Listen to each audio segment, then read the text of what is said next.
Where Go The Beatles, com Leonardo Conde de Alencar. A primeira parte do especial 50 anos de Sgt. Pepper's Lonely Hearts Club Band. It was 50 years ago today. E eu fiquei muito satisfeito porque agora no fim da semana a gente recebeu uma notícia simplesmente sensacional. A edição de 50 anos do Sgt. Pepper, lançada no último dia 26 de maio, estreou na parada inglesa direto no primeiro lugar. E olha que eu não estou falando de parada de relançamentos, nem de parada Adult Contemporary, de parada de álbuns de catálogo. Eu estou falando da parada normal, ou seja, são os Beatles concorrendo com todos os álbuns da atualidade. Os Beatles, com um álbum lançado há apenas 50 anos, ganharam de todos os artistas de 2017. E no programa de hoje eu vou tocar para vocês todas as músicas que foram gravadas nas sessões do Sgt. Pepper, mas em versões alternativas. Algumas lançadas na caixa de 50 anos, que tem 4 CDs, incluindo 2 deles somente com outtakes, e também algumas versões que nem na caixa foram lançadas, ou seja, que permanecem inéditas até hoje. Mas como já é tradição do Where Go The Beatles, vamos começar contando um pouco da história do álbum Sgt. Pepper's Lonely Hearts Club Band. 24 de novembro de 1966. Os Beatles voltam a Abbey Road após 5 meses longe dos estúdios. A última sessão do grupo havia sido em 21 de junho, quando eles gravaram She Said, She Said, a última música a ficar pronta para o álbum Revolver. Mas esses 5 meses pareceram, na verdade, 50 meses, tamanha foi a quantidade de acontecimentos que mudariam completamente a vida e a carreira dos Beatles. Bem, se as turnês de 64 e 65 foram turnês bastante animadas e com shows bem vibrantes, por exemplo, os shows de Washington, Melbourne, o Hollywood Bowl, que saiu até em disco, que foram shows sensacionais com performances excelentes, já toquei várias performances desses shows aqui no programa. Os shows de 66 foram tudo menos isso. Vocês vão ver que os 4 estão com cara de que queriam estar em qualquer lugar do mundo, menos naquele palco. As performances são desleixadas, devagar e sem nenhuma disposição. E o motivo disso é que eles não aguentavam mais tocar nas condições em que os shows da época eram realizados. Os Beatles, eles inauguraram a era dos mega shows, só que não havia nenhuma estrutura para aquilo tudo. Ninguém ouvia absolutamente nada, ainda mais com os gritos ensurdecedores das fãs. E nesse ninguém eu incluo os próprios Beatles, que não tinham equipamento de retorno. E só Deus e o talento deles sabem como eles conseguiam manter o tempo sem conseguir se ouvir. Outra coisa importante também para a gente lembrar é que o Revolver ele foi lançado no início de agosto, dias antes do início da turnê americana, e simplesmente nenhuma faixa do álbum estava incluída no setlist dos shows dessa turnê. Ou seja, sempre foi comum o artista realizar uma turnê baseada no lançamento de um álbum. Por isso, é difícil da gente acreditar que os Beatles estivessem com um álbum recém-lançado e estivessem dispensando promovê-lo em seus shows. Uma jogada, obviamente, totalmente anti-marketing, mas que apesar disso tudo não impediria que o LP vendesse tão bem quanto os outros e que atingisse o primeiro lugar da parada, tamanho era o sucesso dos Beatles. E qual foi o porquê dessa decisão de não tocar nenhuma faixa do Revolver?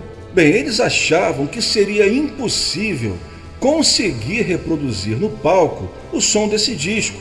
Afinal, foi nesse LP onde eles introduziram metais, sons de trás para frente, vocais com efeitos sonoros, orquestra, guitarras distorcidas principalmente.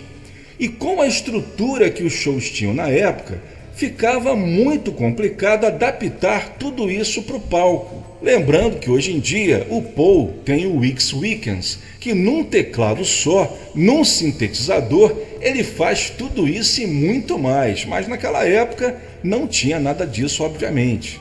Então, esse era mais um motivo que eles teriam para parar com os shows, e isso também faria com que o Paul dissesse na imprensa, abre aspas, a partir de agora, nossos shows serão os nossos discos. E não era só isso, havia também a questão da segurança. E se isso já preocupava o grupo, principalmente o George, que até mesmo antes de 66 já estava pensando em parar com as turnês devido à falta de segurança, tudo piorou quando houve o famoso mal-entendido em relação aos comentários do John sobre o cristianismo. Então, o que aconteceu? Quando os Beatles chegaram nos Estados Unidos, havia vários grupos radicais, como por exemplo a KKK, fazendo ameaça de bomba, ameaças de tiros durante os shows. Só para vocês terem uma ideia, os shows que foram feitos depois dessa confusão toda, eles faziam os shows o tempo todo com medo de levar tiro, com medo de bomba. Então, se a performance já estava meio ruim, imagina só com eles se sentindo ameaçados, como é que devia ser. E isso tudo sem contar a confusão que já tinha acontecido nas Filipinas antes da turnê americana. Bem, mas o fato é que assim que eles pisaram em solo inglês, eles já estavam certos de que não iam mais fazer turnês. E essa ideia de não fazer mais turnês iria ser mais radicalizada ainda quando eles decidiriam também não fazer mais shows, nem na Inglaterra, porque no final do ano eles faziam sempre aquela tradicional turnê britânica de Natal, que eles faziam desde 62 e eles decidiram não fazer nesse ano de 66. E outra decisão tomada após o encerramento da turnê de 66 foi que pela primeira vez desde 63, eles não gravariam um disco novo para o Natal, e isso fez com que a EMI inglesa lançasse a sua primeira coletânea, a Collection of Beatles Oldies. O fato é que eles não queriam mais compor e gravar sob pressão de um deadline, ou seja, de data para entregar o trabalho, como aconteceu, por exemplo, com Rubber Soul no ano anterior. O Rubber Soul foi gravado em apenas um mês e cerca de 2 semanas depois do fim das gravações, o álbum já estava nas lojas, sendo que várias das músicas foram compostas ao longo das sessões. Pois é, o que eles queriam era tempo para poder trabalhar. Assim, quando eles voltaram aos estúdios, eles estavam totalmente revigorados, pois pela primeira vez em sua carreira, os 4 Beatles estavam se sentindo livres. Se você observar nas entrevistas, até a fisionomia deles havia mudado. E outro fator que, sem dúvida, os ajudou a se sentirem mais revigorados foi o período que eles ficaram afastados, entre o fim da turnê e o início das gravações. O John, ele foi filmar How I Won the War na Espanha, onde inclusive ele compôs Strawberry Fields Forever. O Paul ficou em Londres, compondo e gravando com George Martin a trilha do filme The Family Way, um dos exemplos em que o filme é uma bomba e a trilha é ótima. O George, ele foi praticar citra com Ravi Shankar na Índia, e o Ringo, sem muita coisa para fazer, acabou indo visitar o John na Espanha. Como eu falei, esse período longe do grupo os ajudou bastante para que eles ficassem ainda com mais vontade de trabalhar. Quando naquele 24 de novembro de 66, quando John começou a cantar Living is Easy with Eyes Closed, eles ainda não sabiam muito bem o que estava começando ali, se era um single, um LP ou um outro projeto qualquer. Mas era justamente essa falta de necessidade de decisões imediatas que os incentivava a criar. Pela primeira vez em sua carreira, os Beatles passariam o mês de dezembro gravando. Foram registradas, além de Strawberry Fields Forever, When I'm 64 e Penny Lane. As sessões de Penny Lane se estendem pelo mês de janeiro, quando começam a trabalhar em A Day in the Life, que também se estende por mais de um mês até ficar perfeita. No fim de janeiro, Brian Epstein avisa aos Beatles e a George Martin que já fazia quase 6 meses que a banda não lançava um single E devido a isso, e ainda mais o não lançamento do LP natalino, os boatos de uma iminente separação só aumentavam e que para quebrar isso seria necessário um novo single de grande impacto. Eles tinham 3 faixas prontas e selecionaram as 2 melhores para formar o seu terceiro Double A-Sided single, que se tornaria sem dúvida o melhor single de todos os tempos. Penny Lane, Strawberry Fields Forever. O lançamento desse single, apesar de todo o sucesso e elogios que recebeu ao longo dos anos, acabaria se tornando motivo de um dos maiores arrependimentos da carreira de George Martin. Como os Beatles não tinham o hábito de incluir em álbuns músicas já disponíveis em single, com raras e justificáveis exceções, as 2 músicas, ou melhor, as 2 obras-primas, acabaram ficando de fora de Sgt. Pepper's, o que para o George Martin foi um dos maiores pecados já cometidos na história da música.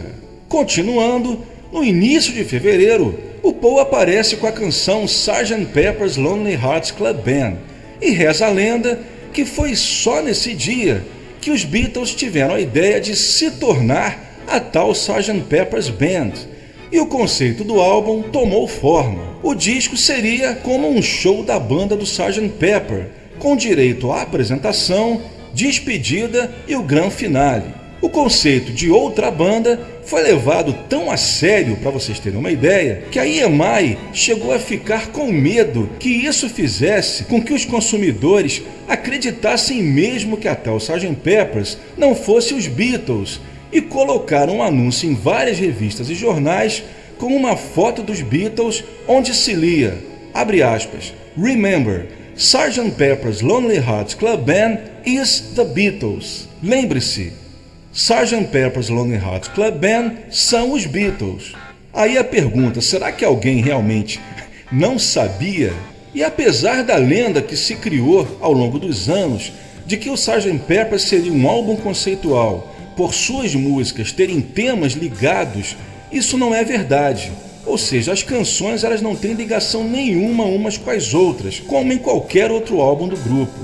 O conceito, no caso, é apenas referente aos Beatles estarem fazendo o papel de outra banda, como eu já falei para vocês.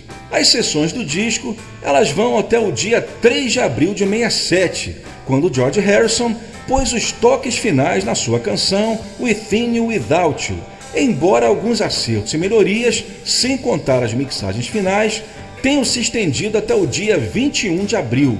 Bem, gente, após a nossa primeira sequência, vamos falar mais sobre o Sgt. Pepper, lançamento do álbum e também do single. E vamos agora à primeira sequência do nosso especial Sgt. Pepper's 50 anos. Hoje a primeira parte e, como eu falei para vocês, eu vou tocar hoje todas as músicas que foram gravadas nas sessões do Sgt. Pepper na ordem cronológica de gravação. Por isso, vamos começar, é claro, com Strawberry Fields Forever. E eu vou tocar para vocês o Take 4, que foi gravado no dia 28 de novembro de 66. Lembrando que o primeiro take foi gravado 4 dias antes, no dia 24 de novembro de 66. O curioso é que esse Take 4, que também está incluído na caixa de 50 anos que saiu agora, ele durante alguns dias chegou a ser considerado best, ou seja, o take que seria utilizado como master, mas o John Lennon acabou achando por bem continuar as gravações e depois chegou a um novo best, que seria o Take 7, depois utilizado para o master, aliás, parte do master, porque vocês sabem que a Strawberry Fields Forever, o master se compõe de 2 partes, a parte lenta, que é o Take 7, e depois a parte rápida, que é o Take 26. Portanto, vamos ouvir o Take 4 na íntegra, em estéreo. Em seguida, partindo para o dia 6 de dezembro, com When I'm 64, vamos ouvir o Take 2, que também está presente na caixa de 50 anos. Esse Take 2 é o mesmo take do master, só com uma versão primitiva, vamos chamar de stripped down, sem os overdubs. A gente ouve nessa versão somente os instrumentos básicos. A terceira da sequência será Penny Lane, essa já pulando para o dia 29 de dezembro, e eu escolhi uma versão que é bem rara, que também está saindo agora na caixa, que é o mix promocional que foi lançado apenas pela Capitol nos Estados Unidos num promocional de rádio. Essa versão ela nunca chegou a ser comercializada. A EMI inglesa enviou, né, esse mix para a Capitol, que é o remix mono número 11, e a Capitol chegou a prensar esses compactos promocionais, mas antes do compacto do single sair comercialmente, a EMI inglesa resolveu remixar, chegando até o remix mono número 14, que depois se transformou no mix oficial das cópias comerciais. Então esse compacto promocional é o único lugar onde ficou esse remix mono número 11. E a característica principal é a presença do trompete no final da música. E esse mix saindo agora na caixa é a primeira vez que ele é relançado. Aliás, é a primeira vez que esse mix é lançado comercialmente em 50 anos. E para terminar, talvez a música mais importante do álbum, quer dizer, é difícil, né, falar que é a mais importante do álbum, mas é considerada por muitos como a faixa mais importante do disco, a Day in the Life, que começou a ser gravada no dia 19 de janeiro. Aliás, é bom a gente falar que essas datas de gravação que eu estou usando são as datas do começo de cada gravação, porque nessa época, vocês sabem, os Beatles eles não levavam, como era no início, né, que eles levavam horas para gravar uma música. Então, eles começavam num dia, levavam dias para terminar. Então, quando eu falar uma data de gravação, eu estou me referindo à data em que a música começou a ser gravada. Penny Lane, por exemplo, começou no dia 29 de dezembro, mas ela foi sendo gravada até meados de janeiro. E da Day in the Life eu escolhi também uma versão que está presente na caixa. É o Take 1 completo, lançado pela primeira vez completo. A gente ouve John Lennon com seu violão e o Paul McCartney no piano. E a gente começa com também ele, John Lennon e Strawberry Fields Forever, Take 4. Ouvimos nessa sequência a Day in the Life, Take 1, Penny Lane, mix do promocional da Capitol. Tem um detalhe interessante, não sei porquê, mas a versão que saiu na caixa, ela foi retirada de um compacto. Eles dizem que eles não acharam esse mix nas fitas lá de Abbey Road e eles tiveram então que usar um compacto. Só que fica óbvio, a gente escutando a versão da caixa, que a única cópia que eles acharam foi de um compacto em um estado muito ruim, cheio de estalos e com som estridente. E se você pegar a versão que tem na coleção do Dr. Ebbets, a versão que tem desse promocional, né, na coleção do Dr. Ebbets, tem um som, também é tirado de compacto, né, de vinil, e tem um som infinitamente melhor. E eu toquei para vocês dessa fonte. Aí eu pergunto, por que o pessoal da produção dos discos não tem o saudável hábito de chamar colecionadores para dar palpite na compilação de seus discos? Perderam uma oportunidade de incluir uma versão ótima, em vez disso incluir uma versão com som muito ruim. Se vocês tiverem depois a oportunidade, vocês por favor comparem a versão desse mix número 11 da caixa com a versão que eu toquei para vocês, que realmente a diferença é muito grande. Bem, e antes disso ouvimos o Take 2 de When I'm 64, versão primitiva, e começamos com o genial Take 4, o primeiro take, né, que o John considerou como o melhor, antes de fazer o remake de Strawberry Fields Forever. E agora vamos falar do lançamento de Sgt. Pepper. Sgt. Pepper's Lonely Hearts Club Band foi lançado na Grã-Bretanha no dia 1º de junho de 1967. Aliás, é hora da gente esclarecer uma confusão que reapareceu nesses últimos dias em relação à data, porque muita gente andou comentando, né, que em algumas biografias consta como data 26 de maio. A confusão ainda aumentou porque a data de lançamento da edição de 50 anos também foi 26 de maio. Esclarecendo o que aconteceu é o seguinte, a data oficial é realmente 1º de junho. Só que no dia 26 de maio, parece que algumas lojas da Inglaterra receberam advanced copies do Sgt. Pepper antes da hora. E ainda tem mais, algumas pessoas relatam, afirmam terem comprado o Sgt. Pepper até mesmo um dia antes. no dia 25 de maio.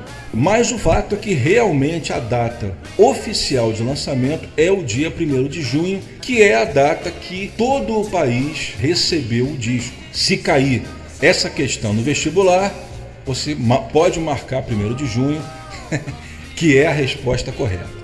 Bem, continuando, o Sgt. Pepper então foi lançado na Inglaterra no dia 1º de junho e atingiu o primeiro lugar, ficando no topo da parada durante 27 semanas. E atingiu o primeiro lugar em todas as publicações. Ele reapareceu no top 10 da parada inglesa em várias outras ocasiões, coisa também que dificilmente acontece com um álbum. Então, por exemplo, em 87, o Sgt. Pepper reapareceu no 3º lugar. Em 87, para quem não lembra, foi o ano em que a coleção dos Beatles saiu pela primeira vez em CD. E o Sgt. Pepper também teve aquela comemoração do It Was 20 Years Ago Today, para coincidir com a música. E o Sgt. Pepper atingiu aí um belo 3º lugar na parada. Depois, em 92, com a comemoração dos 25 anos do álbum, conseguiu também um grande 6º lugar. Em 2009, com o lançamento da segunda coleção Remaster, também atingiu o 5º lugar. E agora, em 2007, como eu falei no início do programa, um negócio que me faz ter muito orgulho de ser fã dos Beatles, tá aí o Sgt. Pepper novamente em primeiro lugar 50 anos depois de ter sido lançado, colocando todo mundo aí da atualidade no chinelo. Nos Estados Unidos, o Sgt. Pepper foi lançado no dia seguinte, dia 2 de junho de 67, também atingindo o primeiro lugar em todas as publicações, ficando 15 semanas seguidas no topo da parada da Billboard. Um detalhe importante é que essa foi a primeira vez que a Capitol lançou um álbum dos Beatles nos Estados Unidos totalmente igual à sua versão inglesa. Dizem que isso foi uma exigência dos próprios Beatles, que, cansados de terem seus discos mexidos e remexidos pela Capitol, fizeram uma exigência, tipo assim, esse agora vocês não vão mexer. Embora isso não seja 100% verdade, seja mais ou menos 99,8% verdade, porque aquele som do sulco central, a frequência só audível por cães e também aqueles sons loucos que você ouve de trás para frente, que dizem que tem até um palavrão, não aparece no master da Capitol. Então tá aí, por isso que eu brinquei falando que é 99,8 igual ao master inglês. Mas brincadeiras à parte, é realmente o primeiro álbum da Capitol lançado igual ao álbum inglês.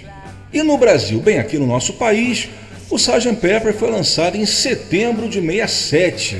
Ele foi lançado aqui também em mono e estéreo, sendo que a versão mono é apenas uma prensagem mono do estéreo, ou seja, enquanto na Inglaterra e nos Estados Unidos houve versões True Stereo e True Mono, a versão mono brasileira é apenas a estéreo transformada em mono, ou como se diz lá fora, fake mono. Um outro dado importante é que o Sgt. Pepper brasileiro foi o primeiro disco dos Beatles a ter as suas duas versões mono e estéreo lançadas ao mesmo tempo. E também, aqui no Brasil, o Sgt. Pepper ficou em primeiro lugar na parada do Ibope por várias e várias semanas.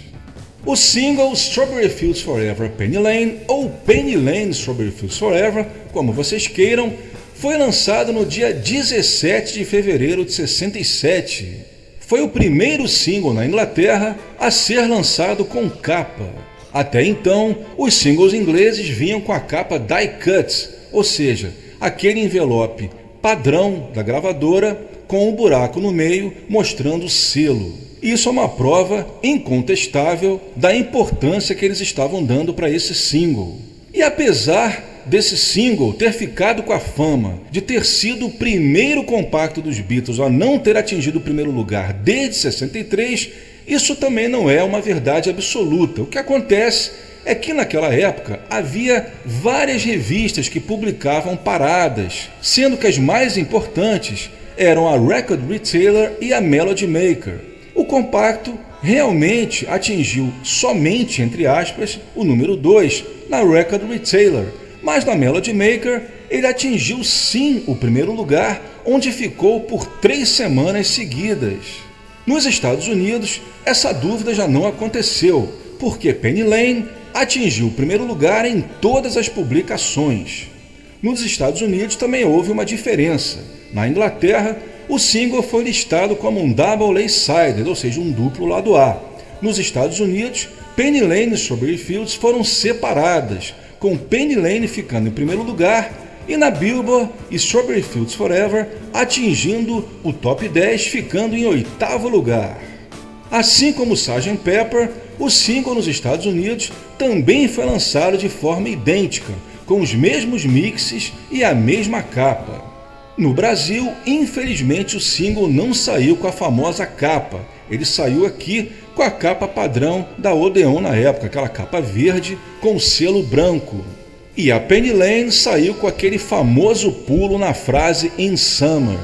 Para vocês terem uma ideia, só uma ideia do potencial dos Beatles, o Sgt. Pepper, como eu falei, terminou de ser gravado no dia 3 de abril de 67 e foi lançado no dia 1º de junho. Só que quando o Sgt. Pepper foi lançado, os Beatles simplesmente já tinham 6 músicas prontas. Essas músicas eram Only a Northern Song, Magical Mystery Tour, Baby You're a Rich Man, All Together Now, You Know My Name, com exceção dos vocais, e It's All Too Much.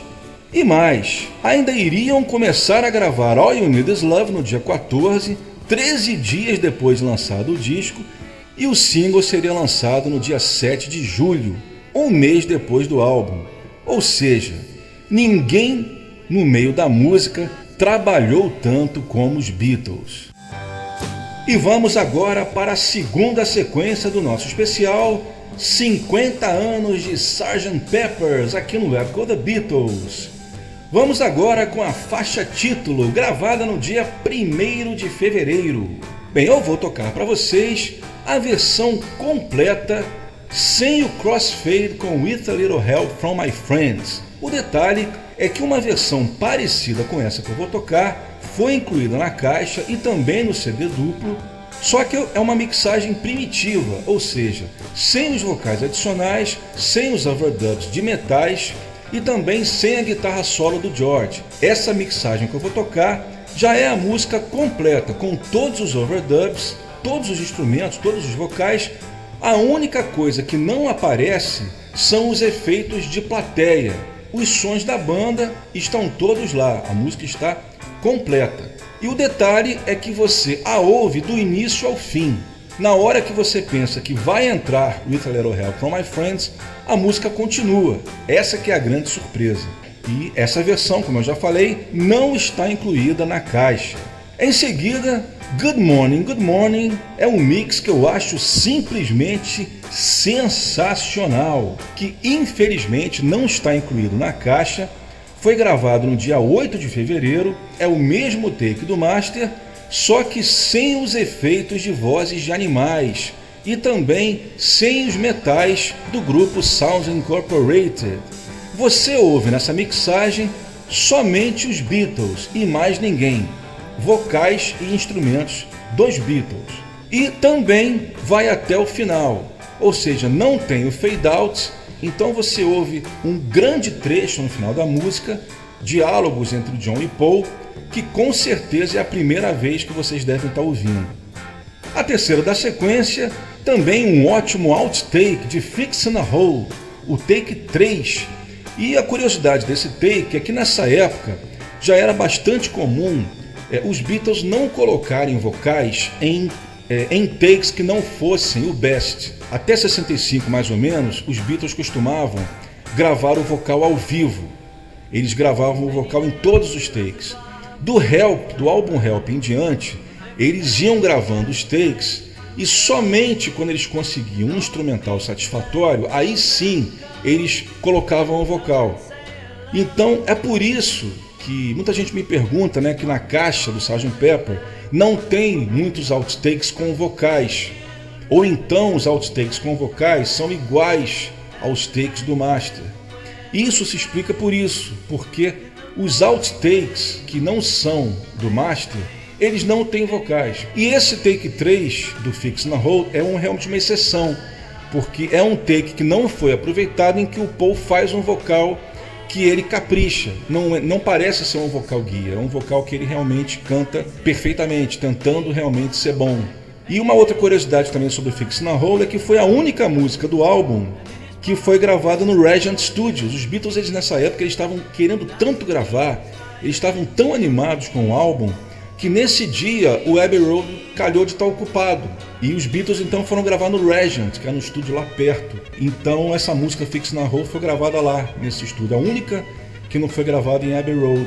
E para fechar a sequência, uma música que acabaria não entrando no álbum Sgt. Pepper, que é Only a Northern Song, composição do George, a primeira composição que ele oferece para o álbum e que acabou depois sendo descartada em favor de Within You Without You.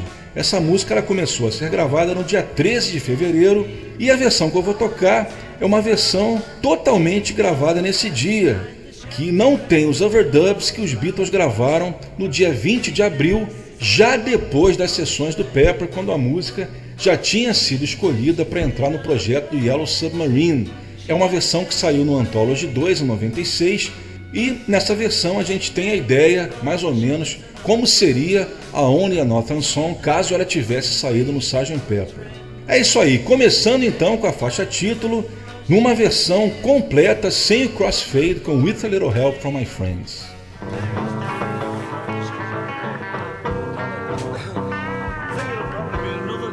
A gente ouviu então Only a Northern Song. Todos os sons que você ouviu nessa versão foram gravados nas sessões do Sgt. Pepper no dia 13 de fevereiro de 67. Antes a gente ouviu um take alternativo de Fixin' a Hole. Antes a gente ouviu também uma versão que não está na caixa, que é Good Morning, Good Morning. Uma versão só com os Beatles, sem os metais do Sounds Incorporated e também sem os efeitos sonoros de animais. E a gente ouviu, por falar nisso, outra versão que não está presente na caixa, que é a faixa título Sgt. Pepper's, numa versão completa, sem os efeitos de plateia e que não tem crossfade com With a Little Help from My Friends. A música vai até o final original.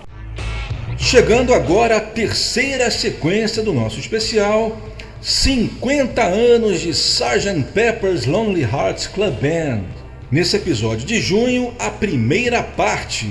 E a gente começa essa sequência com duas faixas que também estão presentes na caixa de 50 anos. Primeiro, um take alternativo de Being for the Benefit of Mr. Kite, gravada no dia 17 de fevereiro. Esse take é diferente daquela versão que saiu no Anthology Volume 2. É um take também totalmente inédito. Em seguida, vamos de Lovely Rita, gravada no dia 23 de fevereiro. Esse take é o mesmo take do Master, vocês vão observar que o vocal do Paul é o mesmo, mas só que é uma versão, uma mixagem primitiva antes da colocação dos overdubs finais. E uma curiosidade também sobre essa versão é que no final da música dá para ouvir claramente o John falando I don't believe it. Isso porque durante muito tempo sempre se supôs que o John falava leave it, ou seja, era como se ele estivesse mandando acabar a música, tipo assim, leave it, né? Ou seja, termina logo isso, porque não dava para ouvir o início por causa da mixagem. Como essa mixagem é bem mais clara, a gente consegue ouvir o início da frase dele e fica bem claro ele dizendo I don't believe it, ou seja, a gente não sabe o que estava acontecendo para saber o que ele estava dizendo, o que ele não estava acreditando ali, né? Certamente alguma brincadeira que eles estavam fazendo lá que fez com que ele falasse isso, né? E em seguida, já entrando no mês de março, Lucy and the Sky with Diamonds, gravada no dia 1º, e eu vou tocar dessa vez uma versão que não está presente na caixa dos 50 anos. Trata-se de um remix instrumental feito por este que vos fala a partir do multitrack do Rock Band. Eu criei esse mix para vocês terem uma noção exata da qualidade do instrumental dessa música. Eu coloquei os instrumentos bem separados, de forma que vocês possam ter uma noção bem clara da qualidade e a perfeição dos Beatles como banda. Nessa versão instrumental, como os instrumentos estão bem mais separados e você não tem a voz, você consegue ouvir sutilezas do som dos instrumentos que você não percebe nas outras versões. E aí você consegue ver como realmente eles eram excelentes músicos. E para terminar a sequência, Getting Better, gravada no dia 9 de março, eu vou tocar o remix feito pelo Giles Martin e que está saindo agora também, tanto na versão na caixa como também no CD simples e também no duplo. Mas a gente vai começar com Being for the Benefit of Mr. Kite. For the benefit of Mr. Kite. E a gente fechou essa sequência com um remix de Getting Better, que saiu agora em todas as versões da edição de 50 anos do Sgt. Pepper's. A terceira foi Lucy and the Sky with Diamonds, versão instrumental, remixagem feita por um certo Leonardo Conde. A segunda foi Lovely Rita, outtake presente na caixa. E começamos com também um take alternativo, presente na edição de 50 anos, de Being for the Benefit of Mr. Kite. E vamos chegando na quarta sequência do nosso especial 50 anos de Sgt. Pepper's Parte 1. Vamos ouvir agora a grande contribuição de George Harrison para o álbum Within You, Without You. Vamos ouvir, assim como Getting Better, o remix feito por Giles Martin para a música presente em todas as versões da edição de 50 anos. Os instrumentos estão bem mais separados e você consegue ouvi-los com mais clareza. Essa música começou a ser gravada no dia 15 de março. Os overdubs se estenderam até o último dia de gravação, que foi o dia 3 de abril, quando George pôs os vocais. A segunda será She's Leaving Home, gravada no dia 17 de março. Essa versão também não está na caixa. É um remix primitivo que tem duas características bem interessantes. A primeira é que vocês vão ouvir uma harmonia do Paul que foi retirada nas mixagens finais. Uma harmonia que ele faz com ele mesmo, que depois seria omitida em todas as outras versões, inclusive agora nesse remix novo. E também tem um pedacinho de violino que seria também editado em todos os inícios de estrofe. A terceira da sequência, o único vocal de Ringo no LP, que é With a Little Help from My Friends, gravada já no finalzinho das gravações, no dia 29 de março. Essa versão que eu vou tocar é semelhante à versão que eu toquei de Sgt. Pepper's. É uma versão também completa, mas sem o crossfade com a faixa anterior. Portanto, você ouve o início original sem os efeitos de plateia e sem a junção com Sgt. Pepper's. Essa versão também, portanto, não tem na caixa. E para terminar, outra versão que também não está presente na caixa dos 50 anos.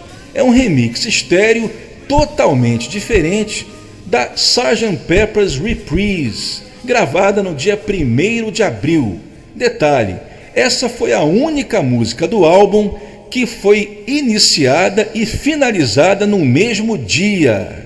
Atentem para o início da música, que vocês ouvem diálogos entre o Paul e o John que vocês mal conseguem ouvir no master. E também no final da música, quando o George fala também algumas palavras que no master você ouve muito baixo. É isso aí, começando essa sequência com a indiana Within You, Without You. É isso aí, conforme eu prometi para vocês, nós ouvimos todas as músicas que foram gravadas nas sessões do álbum em versões um pouco diferentes das que saíram oficialmente. A gente ouviu por último Sgt. Pepper's Lonely Hearts Club Band Reprise, uma mixagem alternativa estéreo. Antes foi With a Little Help from My Friends, também um remix diferente, completo, sem crossfade com a faixa anterior. A segunda foi She's Leaving Home, também uma mixagem alternativa, e começamos com Within You, Without You, o remix lançado agora na edição de 50 anos. E assim chegamos ao fim de mais uma edição do Web Go The Beatles. Hoje foi a edição de junho de 2017, primeira parte do especial 50 anos de Sgt. Pepper's. Web Go The Beatles, com Leonardo Conde de Alencar.